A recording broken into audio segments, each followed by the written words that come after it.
We are back on a Friday. Got the week's flown by, guys. There's plenty to look at over the weekend. This is The Review. We're CBB Review's flagship podcast. I'm Brendan Hodges. Matt Majinski will be joining me in just a minute. For now, though, I just want to say pleasure to have you on board. And got lots to cover today after another jam-packed week of college basketball, heading in to a jam-packed weekend of college basketball and other sports. You got NFL wildcard weekend, the college football playoff on Monday, college basketball in between, not to mention NBA regular season getting just off to a rip roar and start. Lots of stuff to watch. Good luck to anybody trying to watch all of it. Don't think you'll be able to, but let's just say I'll be glued to the couch in my living room after, of course, working out in the morning because I can't be lazy all the time, right? Don't have a starting five for you today, so we're just going to hop straight into it. Matt Majinski is here, the boss man. He's been working super hard on the website and getting people's stuff together, even though he's on vacation right now, coming to you from the great state of South Carolina / somewhere else in the Southeast. Who really knows? Matt, it's a pleasure to have you on. How you doing? I'm doing great. I just got back from Charleston about half an hour ago, so I'm doing good, and I'm ready to talk college basketball because college basketball never stops around the clock. It never stops, never stops. Well, you especially, our group chat was going off all week long with different games. We had the Battle of New Jersey. We had just a lot of stuff that's coming up. Oh, we had a busy week. Let's just put it at that. Tell me, though, a couple of the biggest takeaways for you from this last week. What were they? Yeah, one of them just happened last night, and it was the Wisconsin and Indiana game. You see an Indiana team that really went into that game wanting to come away with a big-time victory, 7-4 going into that game, lost in double overtime. But you see the fight from a Big Ten team as these Big Ten teams are starting to separate themselves a little bit. I think this week, that's kind of the biggest takeaway is that an Indiana team trying to keep pace with the Iowas, the Michigans that are starting to beat up on some of these other Big Ten teams that maybe a week or two ago we thought that the Big Ten could get perhaps 13 teams into the NCAA tournament. I mean, you got 13 teams with great resumes. Now you're starting to see some go down a little bit. Northwestern's lost a few straight. Maryland had that big win a couple weeks ago. They're now 6-6. So you're starting to see it even out a little bit. But that game just showed that some of these Big Ten teams that aren't at the top of the Michigan, Wisconsin, Iowas right now, they're at least still competing there, and it still is, in my mind, the top conference in college hoops. And So another one – please continue. Yeah, no, just another one real quick while we have the discussion was the Oscar Schwiwe. That's a tough name to pronounce. Hoping I'm pronouncing that correctly. Decides to decommit and transfer from West Virginia. It was very weird. He's one of their key players. I mean, I don't think West Virginia can be the same team without him. They were maybe an Elite Eight contender with him. I think they're still a tournament team, but that's just a big surprise, not only because he stepped away from the program, but then announced that he was going to transfer just about a day or so later. So that's just a very odd thing to happen, and we'll obviously see where it goes from there. Well, I want to go back to the Big Ten real quick. You mentioned that top tier, Michigan, Wisconsin, Iowa. Where do those tiers stand in the Big Ten right now? Who do you have and say, like you said, everybody's competitive in the Big Ten right now. There's no one team that just sucks. There's a couple teams that are really good, but have taken some losses this year. So where would you tier everybody out in the Big Ten? Yeah, Michigan obviously at 10-0. They're them, Iowa, and I think Wisconsin's joined them in tier 1. Wisconsin had that pretty brutal loss to start the season, but you can't fault anyone from a loss in week 1 or 2. Or anyone coming off of, let's say, a 14-day quarantine period. You cannot fault teams for that. But Wisconsin, Iowa, and Michigan have been in that top tier. I'd like to put Illinois in that top tier now. They had a little bit of a rough patch. You've seen them come in under their own. They're also 5-1 in conference. So I think those four are that top tier. They're all going to be, perhaps all of them, Final Four contenders the way they're playing right now. Then you look at the next tier, which I think is teams that will for sure be in the NCAA tournament, could make a deep run, but right now you're kind of saying, okay, they'll probably make it to the Sweet 16, nothing further. That's your Rutgers. That's your Minnesota at 10-3, but only 3-3 in conference. That's your Michigan State, who at times have looked like a Final Four team and at times have looked like an NIT team. And then I'm also going to put in Ohio State. I think they're another team. They're 2-3 in conference, but they've had some big wins this year and they've competed with some of the better teams. And then after that, is your tier 3. And I think, to me, this is the teams that right now are either bubble, or if they're in the tournament, they're maybe like a 10 or an 11 seed and just kind of barely in, maybe need another win or two to feel safer. And that's Northwestern. That's Purdue. Indiana. Again, Indiana's kind of that tier 2, 3 a little bit. They've played some close games, but they just don't have the quality wins like that just yet. And I think those teams are all there. And then honestly, another tier is Maryland and Penn State, because they've both had some interesting wins. Penn State's not had a Big Ten win yet, but they're still a very good team that could for sure rattle off 3 or 4 straight wins in this tough conference. And then, in a tier all by themselves is Nebraska, just having a rough season. It's too bad, because in any other conference, I think this team wouldn't be 4-7. They'd probably have maybe 5 or 6 wins already, but it's just that tough conference. And I think those are the tiers I'd go with right now. I want to transition to the ACC now, and this seems to be the conference that's been hit the hardest by COVID protocols. Obviously, Syracuse was on an extended hiatus from basketball, a week or two, and Duke's coach Mike Krzyzewski was under a COVID-induced quarantine for their win against Boston College, a close win at that as well. So where do you see the ACC standing in terms of all the other conferences right now? I see it really, really down towards the bottom. I had it still up in the top 3. Now I don't even know if it's top 4. I think that the Big 10 and the Big 12 are heads above the rest. And again, these are all power conferences. Like, don't get me wrong, the ACC still has multiple teams that will make the NCAA tournament. They'll probably get one of them or 2 of them that'll hit the Sweet 16 and maybe go further. But it's just tough to see which those teams are right now. You've got Clemson playing really, really well. They're 9-1. 3-1 in conference, and the top-ranked team in the conference, actually tied with Virginia Tech, but they're just playing real, real well. But they don't have 1 star, and it's tough to go real far in March Madness if you don't have 1 star, especially when their big point is a team-oriented defense, offense. That's just tough. You need someone to take over the game if it gets to that point in a game. And I think Virginia Tech's kind of the same way. Kevin Aluma is a great player, but he's just not on that same level. They just are too focused on maybe a team-oriented basketball and maybe aren't good enough, don't have those 1 or 2 stars that can put them over the top. I'm waiting for a Duke or Virginia to just rattle off some wins, because I know they have the talent. It's just, can they put it together? And then you've still got your dark horses. I mean, no one's talking about Louisville. They're undefeated in conference at 8-1. And I know that Syracuse lost that game to Pittsburgh. Both teams were coming off the 14-day quarantines. Cuse blew an 18-point lead. But I really do think that if you're looking at who can score the ball in the ACC, Syracuse has got to be in the top 2 or 3 as far as putting the ball in the basket.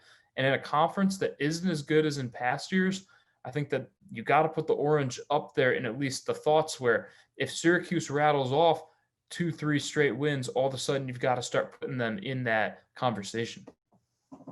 Well, despite all the protocols in place, you get to step into a Clemson basketball game earlier this week. Tell me, how was the experience in a COVID world?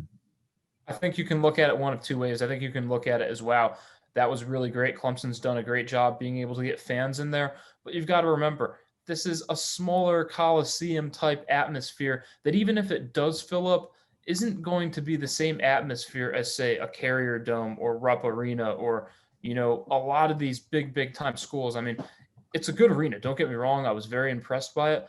But even with I think just under 2,000 fans allowed, you're thinking, okay, this is probably about a third, maybe a fourth of what it would normally be for a big game. It's maybe a 10th or a 15th of those Syracuse, Kentucky games. And if you look at atmosphere overall, just isn't the same. So while I applaud that, and I think that was real cool that they're able to get fans in there, it's still a long ways away from being back to how we know some of these college basketball games to be. Well, those college basketball games, and as news broke earlier this week, the NCAA tournament.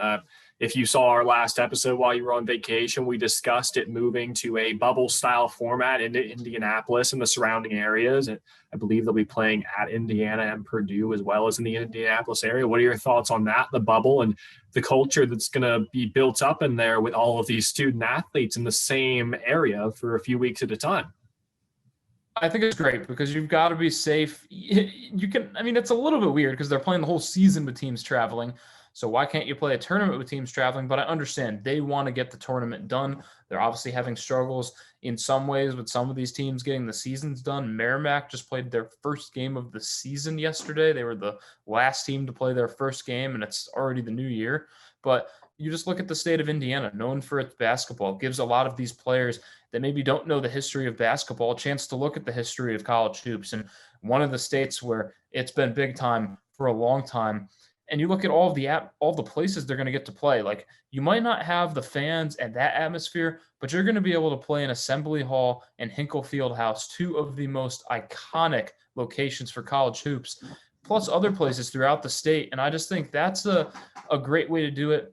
Also, it's right in the middle of the country. It gets all these teams together, whether you're from the East Coast or the Southwest.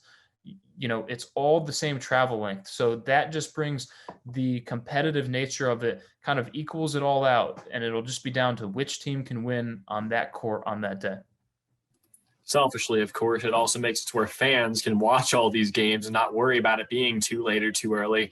When they're all in Indiana, they're all in the same time zone. So you know when something's taking place. No confusion there. We'll go ahead and take a break, though, as we finish up this first segment of episode 8 of the review. Coming up next, we'll review some of the other big stories from the past week in college hoops and discuss the best of the young guns that are taking center stage in college basketball right now. That and more still to come. This is the review. We'll be right back. Just push the button.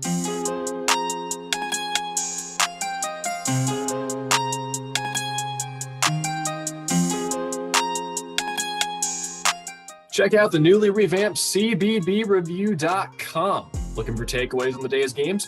We got it. Want a second opinion on a lock to bet? We got that too. And while you're at it, take a peek at our team's bracketology, and by our team, I mean that man, Matt Majinski.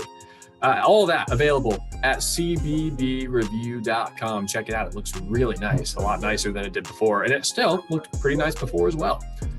Moving on, though, we're back here on the review. Brendan Hodges here alongside the aforementioned Matt Majinski, and we're happy to welcome you aboard as always. Now, we've seen a lot happen since our last episode on Monday. In general, we've also seen a lot happen in the world of college hoops. Here are the biggest stories since we last saw you. Well, the Wooden Award list trimmed down from 50 players to 25 on Wednesday. Among those 25, 3 new names: West Virginia's Derek Culver, Louisville's Carleek Jones, and Gonzaga's Jalen Suggs. Other notable names include Iowa's Luka Garza, Arizona State's Remy Martin, and Creighton's Marcus Zagorowski. On the women's side, several freshman standouts made their first appearance on the list, including Iowa's Caitlin Clark and Connecticut's Paige Buchers. Now, quickly, Matt, looking at the full lists on both sides, I think I know the answer to this question for you already, but who would you say is the favorite to win the Wooden Award right now?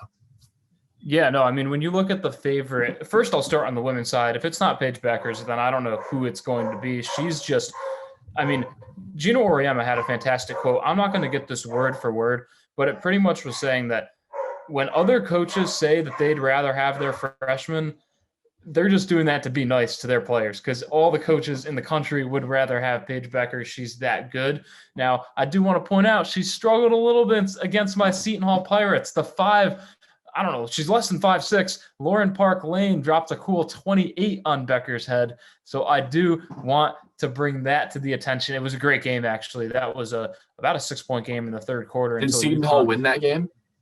Of course, no. It was I think it turned out to be a 20-point game. But while we're on the topic, Pirates did keep it close last year. It was about a 4-point game all the way with about 5 minutes left in the fourth quarter. But I could get on a tangent about that. I'll move on to the men's Respectable. Right. You look at a ton of guys on the men's side. I think as a dark horse, I want to start, and I'm going alphabetical here, so this is not my list, but James Bouknight on UConn. You've got a UConn team that is playing really, really well, could be undefeated if not the loss to Creighton, and he's been playing maybe the best basketball in the Big East. It's between him, Zagorowski, and Sandro Mamukelashvili as the 3 top players in the Big East. But right now, Bouknight's kind of got that dark horse mentality because no one's talking about UConn yet. And if they can get a big-time win against a Nova or Creighton, that could really propel him. You know, I'll move on to Cade Cunningham, a freshman who's done wonders. I just don't know if he's going to get it done with Oklahoma State. Obviously, them not being able to make the NCAA tournament this year because of a postseason ban just could have a little bit of an effect on how they play the whole rest of the season out. You looked at Ayo Dosunmu. At the beginning of the year, he was maybe through the first 2 or 3 games, the top player in the country. And then that moved into Luka Garza. And Luka Garza is the answer because I just don't know who else you could pick for your Wooden Award winner other than Luka Garza. He has a bad game and it's still 24-8. I mean, it's just ridiculous what he's doing. Again, there's countless of other really good names on here. Corey Kispert and Jalen Suggs and Drew Timme, all great on Gonzaga, but that's tough when you have 3 great players and they could all win it. Who would you give it to? It's got to be Luka Garza. Well, moving on, also on Wednesday, we already talked about the NCAA tournament being in a bubble. On Wednesday, the NCAA announced the health and safety protocols for that tournament. This comes less than a week, of course, after they announced that the entire tournament being held in Indianapolis, the surrounding area. Biggest part of the protocol, though, obviously, involves the testing of Tier 1 individuals. That includes student athletes, coaches, medical staff, team officials, and others. They'll have to show 7 consecutive negative COVID-19 tests before getting to Indianapolis, Matt. But before getting there, then they'll have to undergo daily PCR testing upon arrival. And then throughout the entire tournament, they'll wear Kinexon movement devices to assist with contact tracing and quarantining. It's just a piece of the protocol. The NCAA is certainly not taking any chances with one of the biggest, if not the biggest event they have in the entire calendar year. And I think they're going to get it done because you look at all of that and it might seem overboard, but it'll work. That will work. That will make sure that each team is healthy. I just hope that the NCAA, and I think you're looking at it in the NFL right now with the Cleveland Browns, you get to the playoffs and now you're like, what if like a star player gets COVID? You can't just tailor it to that one team or that one player, but it would take a real big chunk out of the NCAA tournament if, let's say, and I don't want to put any names out there just because, that'd be a terrible thing to say like, let's say he got COVID. So I'll just say, let's say a star player on a star team gets COVID. That just would take a lot out of the tournament. And I think the NCAA has got to be careful with it. But right now, that's a good way to start it. Again, it might seem overboard and the instant reaction is overboard, but it'll work. And I think that's the biggest thing. Finally, Army's taking on Holy Cross in a women's hoop doubleheader this weekend. Normally, you wouldn't expect us to mention something like this that's completely out there. But this one is special, has the potential to make history. It's believed that when the Black Knights and the Crusaders take the floor on Saturday and Sunday, it'll be the first father-daughter coaching matchup in Division I history. David McGarity is in his 15th year coaching Army, and his daughter Maureen is in her first year at Holy Cross. The best part, because of the COVID season, they're going to be playing 4 times this year instead of the normal 2 in Patriot League play. 2 questions, though, for you, Matt. How good is this for family relations, I would assume? And who gets the better of who in the 4-game series this year? Gosh. Wow, this is all going on a whim because, the knowledge on Holy Cross and Army women's hoops isn't the biggest. But I'll start off with it's big. You see it in Syracuse when Jim Boeheim coaches his son, Buddy Boeheim, every game. He used to play Cornell, didn't get to play him this year as the Ivy League isn't playing hoops. Who knows if Jimmy will end up in Syracuse or not, but Coach Boeheim used to coach against his son a couple of those games, Buddy playing against his brother. And now you see this the first time in history on that side, in the women's side. And I think that's just big for the women's game. It gives 2 of these teams that don't get a lot of coverage, it gives them coverage. Who will get the better of them? Gosh, I could go with the state of New York where I'm going to college right now, but I've never been to Army. I have been to Worcester where Holy Cross is located, so I'll say Holy Cross. I do want to point out, too, that Holy Cross and BU men's basketball played a game where both teams wore masks during the entirety of the game. So Holy Cross is just, I don't know, maybe they're doing it for the record books this time because they're definitely trying to get their names noticed. Personally, I was going to say they tied the series 2-2 to keep family relations safe. But if you want to pick favorites, that's fine with me, Matt. I don't really care. Anyway, those were the biggest stories in college hoops since we last saw you. Let's move on to our next topic. Like we just mentioned, guys, the Wooden Award Midseason Top 25, it's out. We're looking at it top to bottom, seeing who are the favorites, who really shouldn't be on there. There are plenty of people that could be on there if we had our way, but we're just college students reporting on this. We're not the experts, so what do we know, right? Anyway, like I said, top 25 midseason list released on Wednesday. Among those 25, 4 freshmen, USC's Evan Mobley, Gonzaga's Jalen Suggs, Oklahoma State's Cade Cunningham, and Florida State's Scotty Barnes. Suggs is the most recent addition to the list. If I may say, though, Hunter Dickinson of Michigan probably deserves a little more looks at that list. I don't know if you agree, Matt, but that's what we're going to talk about. Which freshman do you think has the best chance at winning the Wooden Award? I'd say Jalen Suggs is the best of them because he could be a top 3 pick. But just the fact, like I mentioned before, that he plays on Gonzaga could be tough. So I'll go with Cade Cunningham. Although, like you mentioned, Evan Mobley, USC just got a big win last night against Arizona. So their name's going to be, they're going to be talking about them as time goes on. But it also could be a name that isn't in it right now, and he should be on the Wooden Award list because that's Cam Thomas on LSU. He's the main reason LSU has been able to do anything good this year. He's he's our player of the week, the CBB review, our first of the year player of the week, averaged about 30 points a game over 2 games. And on the season, he's averaging roughly 25 points, 3 rebounds, and 1.5 assists. Again, maybe it's just because he's more of a scorer. That's not why he's on that list, but those stats are good enough for me to be on it. Well, you mentioned your dark horses to win the award. I'm assuming Cam Thomas is not a dark horse, but someone you would expect to be on the list. Out of the freshmen that we've talked about so far, who do you think should be the dark horse to win it? Gosh, I think of the dark horse, I'd probably go with Evan Mobley just because USC is not getting that type of press, but you see Colorado beating Oregon. So the Pac-12 kind of evens out a little bit after that. If Oregon had won that game, they probably would have pulled above the rest because they were already ranked 17th.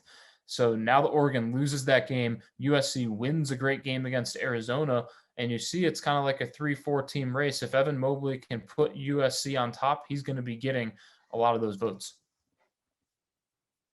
And then lastly, obviously the Wooden Award. There are a lot of upperclassmen on the list. Why don't you think we see more of these freshmen who have the potential to go one and done that are really, really good players contending for this award more often? I think part of it is just they're not ready. A lot of these freshmen, they're ready to compete on the college level, but they're not ready to compete high on the college level at a Wooden Award type of play. I mean, you've really hardly seen it in the past. Carmelo Anthony didn't even win it at Syracuse, and he ended up winning Final Four MVP, but he didn't really – I mean, he was great all year long, but it wasn't until the tournament that he really got on that stage. You've seen other guys like Kevin Durant, guys that are able, but these are once-in-a-lifetime players. Cade Cunningham, probably going to be a great player in the future. So is Jalen Suggs, but they both still need a year or two. It's just very rare that you get a guy like a Melo or a Durant or an Anthony Davis that is that good from the jump. Well, like you said, plenty of great players in college basketball this year. We'll be looking forward to the end of the tournament when they announce the winner of the award and the All-America team. For now, though, we'll go ahead, take another break. Up next, though, we'll talk a little bit about this year's entrance into the transfer portal. How does the transfer waiver from this year affect them for the upcoming year? Plus, another edition of our best segment, the 3-point play. Be right back. This is The Review.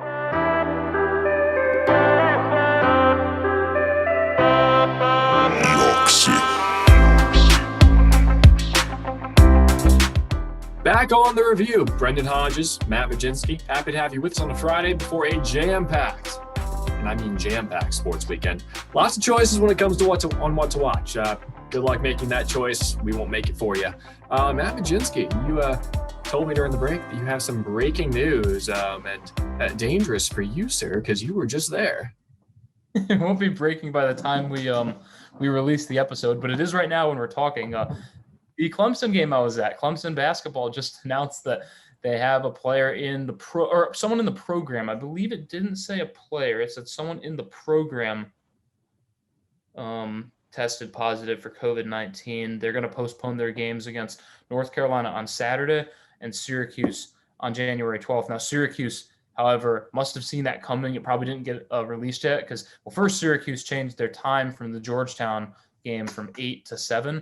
And then they scheduled North Carolina on Tuesday when they were already playing Clemson. So you kind of could see this coming. I just didn't put 2 and 2 together before, and now it's out. Yeah, it is.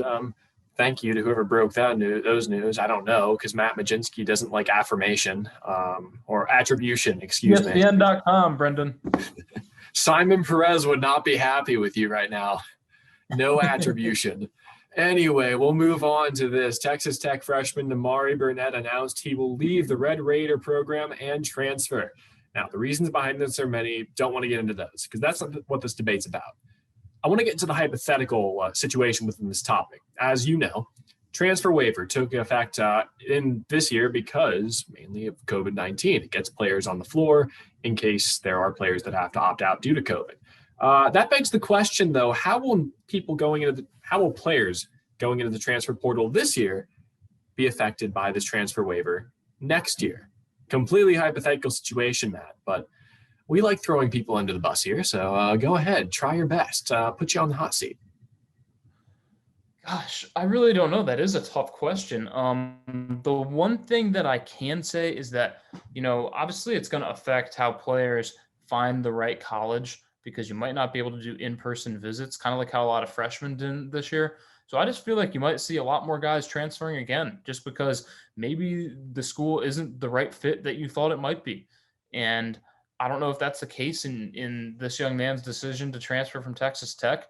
But that's kind of the only thing I can think of. Now, another thing that kind of clicks now is you see Jamarius Ramsey transferring from Texas Tech. I mentioned Oscar Tshiebwe transferring from West Virginia. They play for two of the most toughest defensive-minded coaches to play for in Chris Beard and Bob Huggins. I don't know if that has a little bit to do with it. Maybe they just weren't ready to play for coaches like that. Who knows? That's just something that crossed my mind. Again, I don't want to speculate why these guys are transferring. I can't put words in their mouth. That's all their decision. They have all the right to do that. But that's just something that came to my mind is maybe just a guess.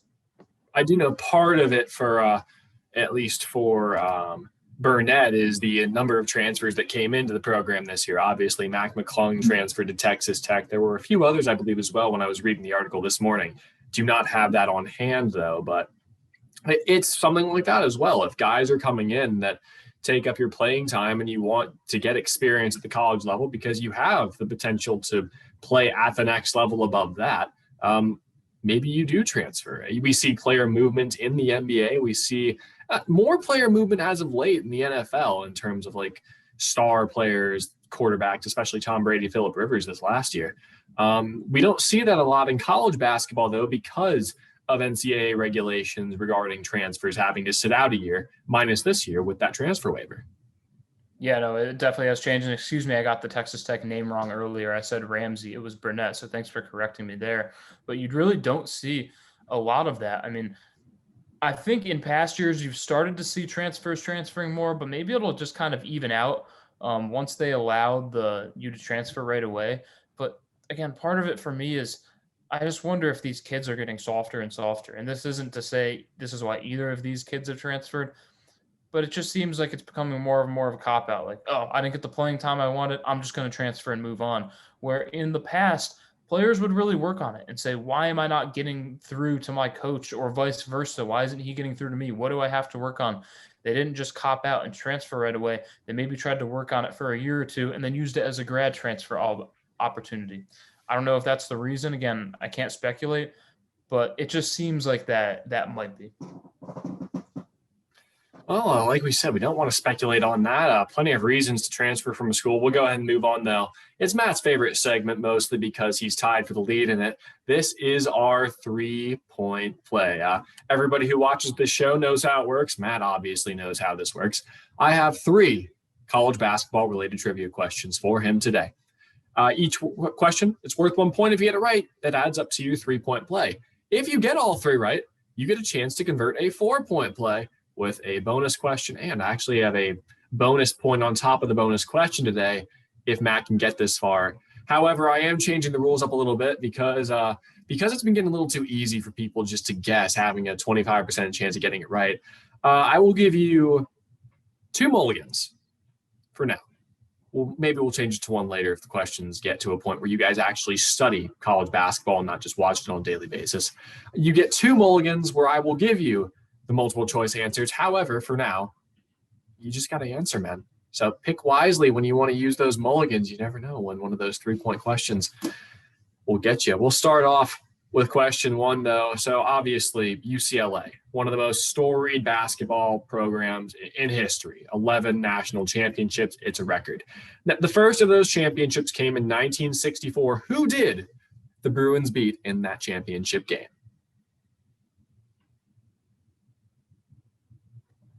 1964. I've got a couple of guesses here.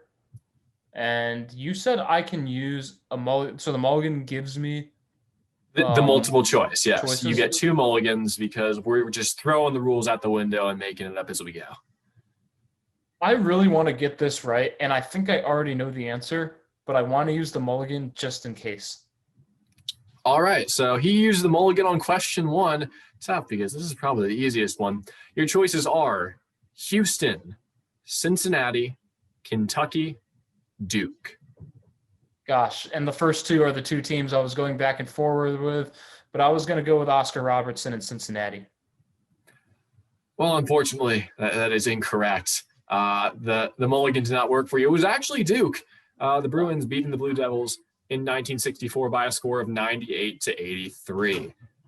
Now, speaking of Duke, question 2 revolves around them and their stadium. They have the privilege of playing in front of one of the best home court advantages that we've seen in college basketball over the course of college basketball history. The Cameron Crazies. They fill Cameron Indoor Stadium to capacity every single game. But Cameron wasn't always known as Cameron. What was the original name of Duke's home court? Oh, gosh.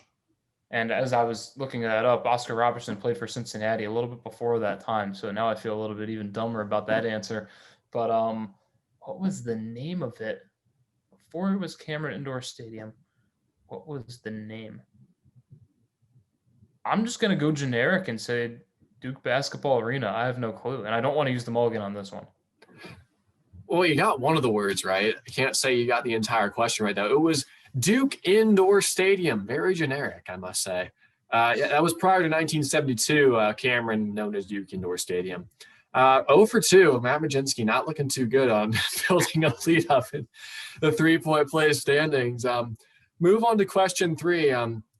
This one, there are a couple of hints embedded into it that should help you narrow this down.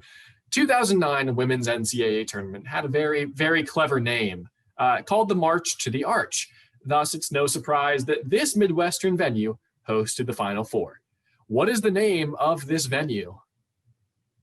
Also, a quick note on this. This name has changed since 2009. So if you get either of the names, I will allow you to get this question right.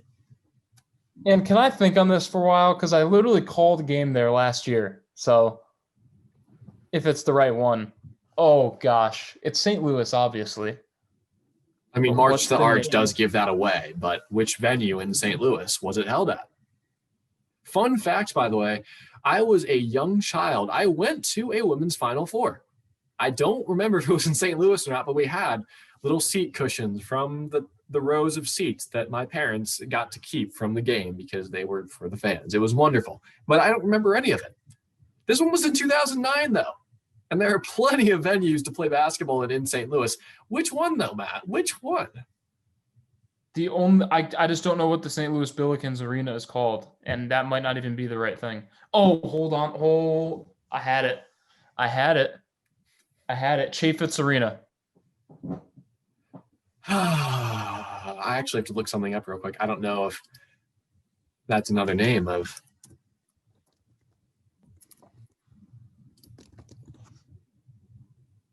Oof.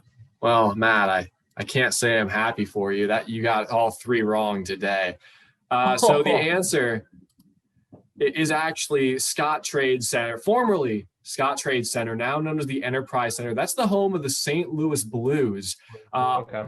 It's also hosted Frozen Fours, obviously, hockey venue, why not? Concerts. I went to an SEC tournament there in undergrad. It was a very exciting venue. Got to meet Sean Farnham there. Dick Vitale was flirting with a bunch of old Kentucky fans. It was very interesting to watch before the game and during it as well. So, unfortunately, Matt, you did not do good today at all. You'll have to come back again and make amends. And Ariel Putterman staying right in step with you, tied at 5 points atop the leaderboard each. Oh boy, that was That was rough. I don't even feel bad because that means I did my job really well. Anyway. You did it, and you did it well too, considering I really thought that I had 2 of those 3. I'm gonna be honest with you. Chaffetz Arena wasn't even the choices on the list. I completely forgot that was a venue in St. Louis. I had the Edward Jones Dome on there as a choice. I had obviously I had Union Station on there. You can't even play basketball there, but I figured you don't know what Union Station is. Maybe that'll trip you up. And then the Bud Dome, which is south of St. Louis, and I'd never heard of until today. Chaffetz would have been a good choice to put on there, though. I'll show off the arena. It is a beautiful arena. This is one of the best venues I've been to for an A10. There's the Buddy Rich Behan inside Chaffetz Arena. Chaffetz Arena is a great venue. I've only seen it from the nosebleeds, though. I went to a game there. They played Tennessee Martin in the era of Jordan Jett, Cody Ellis, and Mike McCall. So that was high school, but SLU was really good then. They're actually pretty good now. Maybe we'll get a chance to talk about them in future episodes. We have already, but who knows? For now, though, we'll go ahead and jump into a break. Still to come, one of our panelists, and really it's just our panelists watching for this upcoming weekend. Who are they going to go with in our pick segment? We head down the home stretch after the break. Stick with us. It's the review.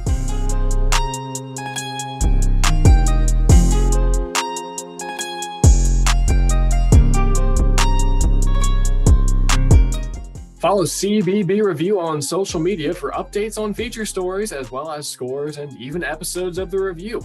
Just search us at CBB Review on Twitter and Instagram. Give us a follow, comment on the page. What do you want to see in an episode or in an article? Like, we look at it all and we'll take it into consideration. Maybe you'll even see it on a future episode of the review or a future article on the actual website. Like I said, though, follow us at CBB Review on Twitter, on Instagram. Maybe we'll get a TikTok later. That's pretty popular. I don't know if it'll actually happen, but it'd be an interesting twist. Anyway, though, we're back on the review. Brendan Hodges, Matt Majinski doing some last-second prep for the pick segment. We're getting ready to close up shop. Before we do, though, we'll look forward to this upcoming weekend of college basketball. Plenty of competitive games that we have seen in this last week and going into the next weekend. But here are some stories that Matt has to start your weekend. Yeah, no, we definitely have some big-time games coming up this weekend. I think that, one thing obviously staying in the Syracuse side of things is Georgetown, the game that really used to be one of the top rivalries in college hoops before the teams have now gone separate ways into separate conferences. And I just think that game is going to be a game that people are going to want to watch. I mean, it brings back kind of the old age of college basketball in that tough Big East play. And for anyone that's a Syracuse and a Georgetown fan, it'll be that much more special. But there's obviously some really other big games as well. The Big Ten kind of headlines everything. Ohio State and Rutgers is going to be a big one to look at. I'm looking for the Buckeyes to maybe get a big win. Rutgers wants to follow it up with their loss to Michigan State. Texas and West Virginia is maybe the top game, one of the top games of the weekend. That's a Big 12 game that you look at those two teams both right there at the top. If West Virginia could, after losing that transfer who we've talked about a while, if they can come back and win that game over the Longhorns, that's big. If Texas wins it, you've got to start considering them as a 1 seed. I had them as a 2 in my last Matty brackets. And, there's countless other big games on, mid-major and power conference teams. And really, when you look at it all, it's going to be a good weekend in college hoops overall. I mean, you couldn't complain. Oh, we'll go ahead and then move on to our pick segment. You didn't give me enough time to type all of them in there. So all of them except 3 are in the chat right now for you to take a look at it. I'll actually type the last few in there just so I'm fair to you. Okay.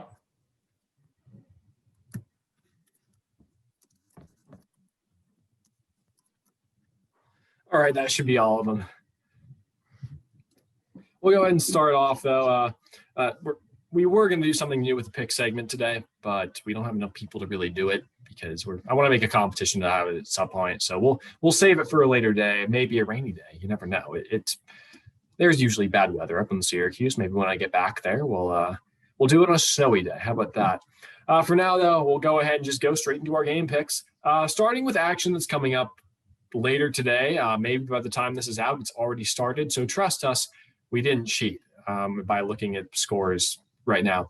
We're going to start in the A10. Dayton at Davidson. Both teams looking to keep pace in a competitive Atlantic 10, even though the conference season has just started. Who gets the leg up? Yeah, I just think this is a matchup between two teams that really need a win. They've both been struggling a little bit, but both have the talent where if they can string together a couple, they could potentially be there in March. I'm going to take Dayton in this one, though. Jalen Crutcher is just the best player on the court, and he can be too much. We don't give a lot of love to Conference USA. Until today, of course, 2 games in Conference USA that we're going to be looking at. The first one, Rice and UTEP. The Miners, they've owned the all-time series versus the Owls. They lead 27-13 all time. Rice, though, looking to continue a hot start to conference play. They're 2-0, and they're also looking to end a 3-game losing streak to UTEP. Will they do it?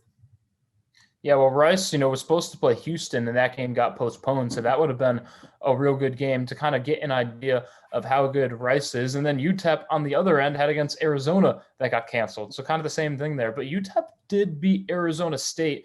And that Arizona game did get replayed. Now that I'm looking at it, they lost by 8. Again, they beat Arizona State, and they only lost to St. Mary's by 12. So while UTEP has played less games and they're 5-3, they have had some pretty big wins and good losses. So I'll take UTEP in that one. The other Conference USA game, teams with similar records, both 8-3 and 1-1 in conference. Louisiana Tech and Western Kentucky. They're both coming off super close losses, nail biters, and the back end of a conference doubleheader. Will the Bulldogs or the Hilltoppers get back on track this weekend? Yeah, I saw a Louisiana Tech team that lost real badly to LSU. And again, I know I was giving LSU credit earlier, but it's not like this is an LSU team that's the top 10 team in the country. They're a good team, but if you lose to LSU by 30, you've got work to do. Meanwhile, Western Kentucky has Charles Bassey on the Wooden mid-season list. I mean, they've just got a terrific player in Bassey. They struggled against Louisville, but they did beat Memphis. They've recently been on a tear. They lost a game to Charlotte, a real close one, but before that, they'd won about 6 straight games, and I look for Western Kentucky to get back in the winning column today. Well, speaking of Louisville, we don't have the Cardinals on the picks list today. We have the little brother, though. In their conference debut in Division I, the Bellarmine Knights will have their first Division I conference game in the Atlantic Sun at home, hosting Lipscomb. Fun fact, by the way, Bellarmine, top 5 field goal percentage in the nation, not like refined field goal percentage, just straight up field goal percentage. Still, facing off against a Lipscomb team that's played in their fair share of big conference games, won the conference a couple times in the last few years. Will the Knights start off conference play with a win? I'm going to go with this is a tough game. I'm going to go with Lipscomb, though. I just think that you look at a Lipscomb team that with Asan Asadullah, one of the top players in the conference. We've actually been able to interview him on here before. Terrific young player, and I just think that Lipscomb's going to take this one. But Bellarmine can get in the winning column soon. That's tough. My sister will not approve of that, but you know what? We don't need to please people. We are impartial, big J journalism here, as many big-time media members like to say. We'll move on to the Saturday slate. Ohio State visiting Rutgers. Buckeyes and Scarlet Knights have both had it rough as of late. Both got blown out in their last game. In a game that could loom large for both of these teams as we get closer to the postseason, who wins? See, this is a game that I had my eye on. I'm going to go with the Rutgers, though. Geo Baker's back now. Isn't really at full health totally yet, but they've got their squad there. I think Rutgers puts it together after losing to Michigan State. Well, this next matchup is usually more popular on the gridiron. And let me just set the record straight here. These two teams, they don't like each other. Alabama, Auburn. Crimson Tide have been hotter than hot as of late. The Tigers, though, they've fallen on their face to start their first 2 SEC games. Who wins this one? If Javon Quinterly is there, I've got Alabama. He didn't play in their last one, so it's just going to be up to if he is ready to go or not. I think it's going to be a close one. Alabama's been on a lot of people's radars lately. I'll go with Alabama, maybe even if Quinterly isn't there. I mean, they've just been playing good ball. Oh, well, you mentioned this in the stories to start the weekend. Texas, ranked fourth in the nation, visiting 14 West Virginia. The Big 12, it's packed this season. These two teams are just two of the ones at the top right now that can make a run through conference play. The Longhorns lead the all-time series 12-9. Do they pull one game farther ahead this weekend? Quick note on the last game, Quinterly is expected to be out, so I will still go with Alabama in that one, though. They've just got the upper edge. But in the Texas-West Virginia game, again, a tough game with West Virginia, with Sabiwe out. I'm going to have to go with Texas. They've got too much. They're playing some of the best basketball in the country. This next one I just kind of threw in there for fun. Out of the Southern Conference, Chattanooga against one of the only undefeated teams left in the country, coming from the Citadel. Yeah, these teams are both doing really, really well. Chattanooga, I believe 10-2. They were undefeated for a while in the Citadel, where I just was in Charleston, South Carolina. But I'm going with Chattanooga in this one. They got defeated kind of in a tough game. I mean, it should have been a closer game than it was. They didn't play their A game in that one. Citadel can score. A couple years ago, they had a game where they scored literally close to 200 points in a basketball game. I'll be able to make sure I can look that up before our show ends. But I've got Chattanooga in this one. And then finally in the ACC, number 25, Florida State, Pittsburgh. I personally think this game is going to fly under the radar for most people, though, even with a ranked team in it. Two teams that both lost their last game by double digits, and two teams who are right in the thick of the ACC race, but who wins? I'm going to go with Florida State in this. Again, Pittsburgh, I don't know how they came back and beat Syracuse. They really shouldn't have. They're down a couple of guys. And Florida State with Scotty Barnes and Leonard Hamilton coaching them, they're going to get it done. Florida State, another team to keep an eye on in that ACC. Absolutely. Moving on to Sunday action, out of Matt's favorite conference, the Big East. Providence, Xavier, Musketeers got off to a pretty good start this year. They've stumbled a bit at the start of conference play, though, 1-2 through their first three games. Providence, though, coming off a heartbreaker, a nail-biter, last-second loss to Creighton. They trail in the all-time series 10-8, but will they cut the lead in half on Sunday? Yeah, I've got Providence in this one. Xavier just hasn't playing as great basketball. Again, they started out undefeated, really strung together a bunch of games, couple good wins. But Providence is a team that is starting to play how we all thought they might be able to. They're really putting it together on both sides of the ball. They've got guys who can shoot. They've got a good guy inside, and Nate Watson, and I've got the Friars winning this one. Next up in the Pac-12, number 17, Oregon, heading to Utah. Oregon has won the last 5 times they've played the Utes. However, they're desperate for a win. They've lost 2 straight conference games. They want to get one against Oregon. Will they? Again, here, Utah, they've been playing okay. They've got a team there that could make the NCAA tournament come March. They're going to be a bubble team. But I think Oregon, after losing that game to Colorado, is going to win this one. This next game was a very interesting one the first time around. The last time these next two teams played, it was on Christmas Day. And not to use a pun here, but we got an absolute gift of a game that day. Minnesota and Iowa. When they played last, we got a lot of points. We got a couple of really big individual performances, overtime, and an upset in the Big Ten. Minnesota taking the first matchup. Will recent history repeat itself, Matt? Will the Golden Gophers get the better of the Hawkeyes again and sweep the regular season series?